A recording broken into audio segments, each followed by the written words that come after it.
guys, it's Tommy here and welcome to a very exciting Liverpool contract news update video, because finally Liverpool have tabled their first contract offer and it was made to Virgil van Dijk. David Ornstein confirmed this and he's a very reliable journalist, and Liverpool FC, the football club, decided to brief David Ornstein on progress made in all three contract negotiations. So Virgil van Dijk's first contract offer has officially arrived, and soon Salah and Trent Alexander-Arnold will get their first contract offers as well. So David Ornstein is reporting in the Athletic news outlet the opening proposal came some time ago. There is no breakthrough yet on the value of the new contract or the length, but the talks continue. And Van Dijk helped Liverpool keep 7 clean sheets while winning 70% of his aerial duels, 50% of his ground duels. He has been an absolute colossus,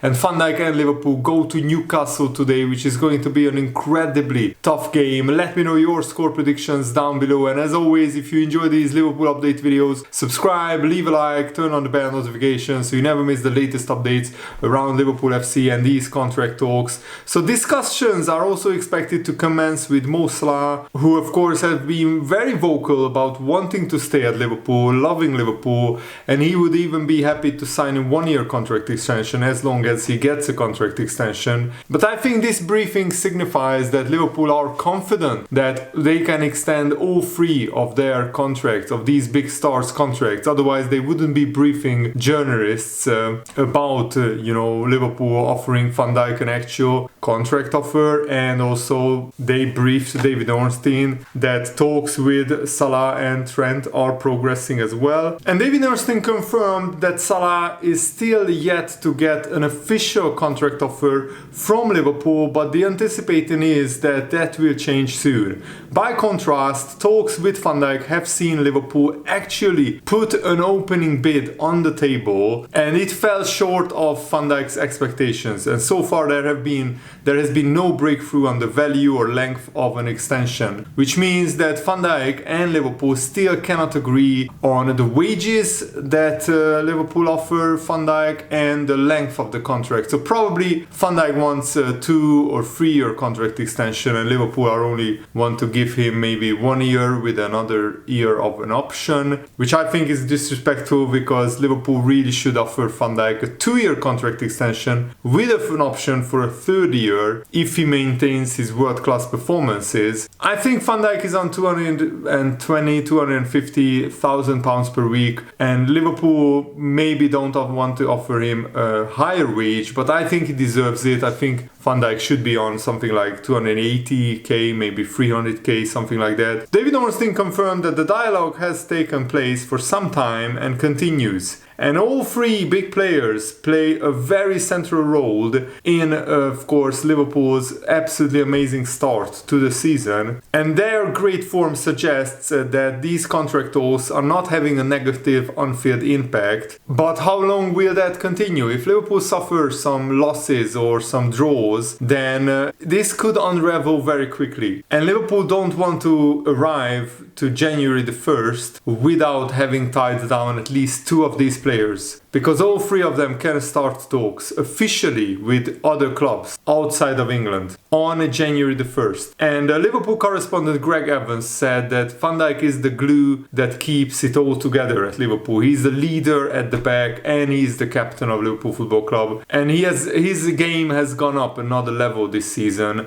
He continues to lead by example in the defense. Only one of only 3 Liverpool players, alongside Salah and Gravenberch, to have started every Premier League and Champions League game. After a busy summer where he played every minute for the Netherlands in their run to the semi-finals of the Euros, Van Dijk had just 9 days of training under Arne Slot before the season started, but he quickly settled into a new way of working. Van Dijk has more responsibility to play out from defense and build Liverpool's attacks, and that is a challenge that Van Dijk is enjoying. He has completed more successful successful passes than any other player in the Premier League by some distance, and he's ranked third among centre-halves for passes into the final third. His positivity around the training ground and his leadership are also key attributes. Arne Slot admitted that even he was surprised at how commanding Van Dijk is on a day-to-day basis and recognizes how important he continues to be. So I think it makes absolute sense that Liverpool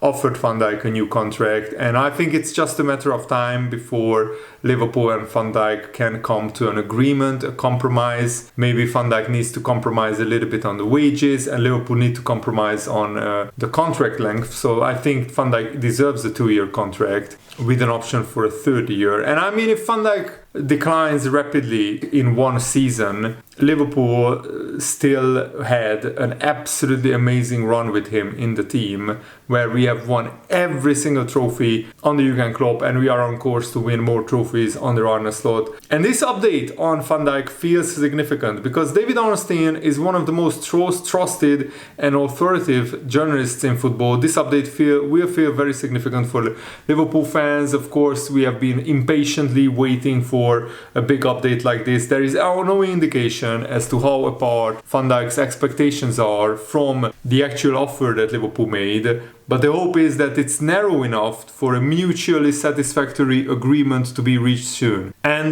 David Ornstein teased it that Salah could be shortly offered a new deal as well. That will also please Liverpool fans, because Salah publicly many times said that he would love to play for Liverpool next season. He loves the club, he loves the fans love Salah, and Salah wants to break more records and he wants to win more titles. It does appear from Ornstein's update as though a contract offer for Trent Alexander-Arnold isn't imminent, which may be a concern with only 28 days of the year remaining, but at least an ongoing dialogue leaves the door open for a potential breakthrough in the near future. I think the contract to Trent Alexander-Arnold will be the most difficult because Trent would want to earn similar wages to Salah and Van Dijk, but we still haven't agreed a contract extension with those two. And Trent Alexander-Arnold is worth the most financially to Liverpool Football Club, so that's also a tricky question whether Liverpool would value him highly enough. And also we don't know what kind of offer Real Madrid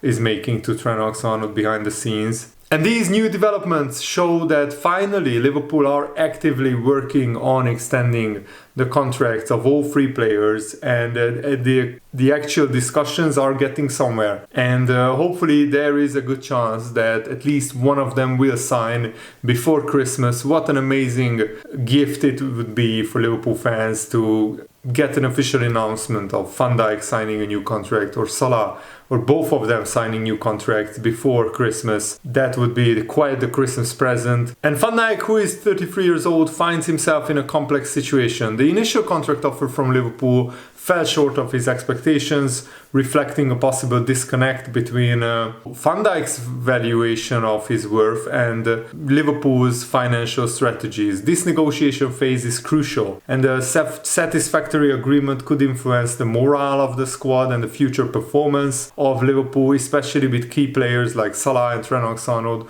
also seeking to clarify their positions. And I can understand Trent Alexander-Arnold's head being turned by Real Madrid, because Real Madrid have won the Champions League so many times in recent years, and Trent Alexander-Arnold also saw his good friend Jude Bellingham go to Real Madrid, win the Champions League, win La Liga in his first season, and becoming an absolute superstar at Real Madrid. And of course they have been talking behind the scenes how life is in Madrid, and maybe Trent Alexander-Arnold wants a new challenge for himself, a new chapter in his life. So I feel, and this is just my feeling, I don't know any facts about this. This is just my feeling. I feel that Trent Alexander-Arnold is the most likely not to sign a contract extension, even though he is a boyhood Liverpool fan. He absolutely loves Liverpool.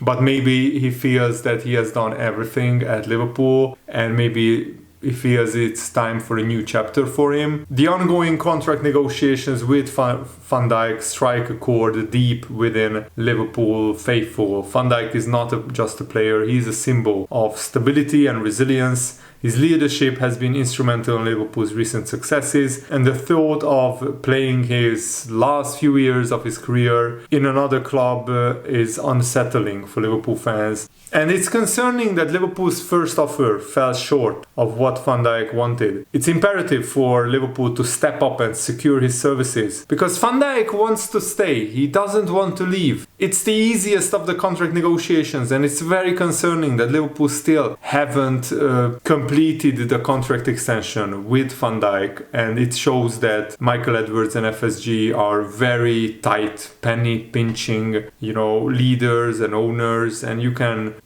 kind of understand why they are doing this, because they want to safeguard the future of Liverpool Football Club. But Liverpool earned like £40 million in transfer money last summer, this summer that just passed. And we also have the wages of Joel Matip, Thiago, and James Milner and Henderson and Fabinho and Mane and Firmino and all these other players. Their wages were very big, and they got freed up in the last few years. So Liverpool have more than enough money going around to secure the services of Van Dijk. Of course, Liverpool don't want to waste money, but can any Liverpool fan tell me that Van Dijk would be a waste of money if we signed him on a 2-year extension? Not a chance. Same goes to Salah, same goes to Trent Alexander-Arnold, and it's cheaper to secure Van Dijk on a 2-year contract extension than to sign his replacement and give him like big wages as well. And maybe not Van Dijk kind of wages, but if you want to sign a top centre-back who is capable of maybe one day reaching Van Dijk's levels, you have to give him at least 150k weekly wages on a 5-year contract, plus 50-60 million pound transfer fee. And that's almost more expensive than signing Van Dijk on a 2-year contract extension. And he's a leader, he's the heart of the Liverpool team. And securing Van Dijk should not be just seen as a contract extension, it should be seen as a statement of intent that Liverpool want to win, and they want to keep winning, and they are ready to spend money to make that happen. Liverpool are a club that values loyalty and excellence, qualities that Van Dijk absolutely embodies. Let's not allow, some financial penny pinching to undermine the competitive spirit and ambition that are hallmarks of our beloved Liverpool. And the owners, FSG, are playing with fire, because if you let Van Dijk leave, if you let Salah leave, if you let Trent Alexander-Arnold leave, the Liverpool fans will never ever forgive you. Because you are ripping the heart, the soul and the mind out of this Liverpool team. And you are also ripping the competitiveness out of this Liverpool team. This is a question of, do Liverpool want to win trophies now and next season and 2 seasons from now? If that's the case, you extend all 3 of these guys' contracts. That's the bottom line. Also, Liverpool midfielder McAllister has urged Liverpool to reach agreements over contract extensions with all 3 big stars, because the players are watching this. The other players are watching this with a nervous weight as well, because they want to win things and they want to stay at Liverpool to be competitive. If you let your 3 biggest players go on a free transfer, what kind of message does that send out to the other players of Liverpool? McAllister said, I think that shows a little bit of who Mo Salah is, his mentality. When you see him every day, he's a person who works very hard, who is tireless. He's the first to arrive and the last to leave, always prepared for whatever may come. He carries that to the pitch, and he always helps us in decisive moments. When big players get tougher, he's there. Obviously, we want to share a lot of years with Salah, but that's a personal decision. The club has to make a decision, and we can't get involved in that. Hopefully they can come to an agreement, because we want Salah and Virgil and Trent to continue with us. Hopefully that will be the case. And that's the truth. All the other Liverpool players are watching this with very, very big interest. And Salah has been linked with Paris Saint-Germain recently, Trent Alexander-Arnold. Of course, Real Madrid have made no secret of their interest and love for him, and they have ruled out a January transfer, so they are trying to sign Trent Alexander-Arnold on a free transfer in the summer. There is more optimism about Van Dijk, but I'm very worried about the contracts of Salah and Trent Alexander-Arnold, because these are also 2 players that Liverpool absolutely cannot afford to lose, cannot afford to replace. So please, Liverpool, sign them to new contracts. Let me know what you think about this in the comments below. Thanks for watching. Have a nice day. See you later, guys. Goodbye.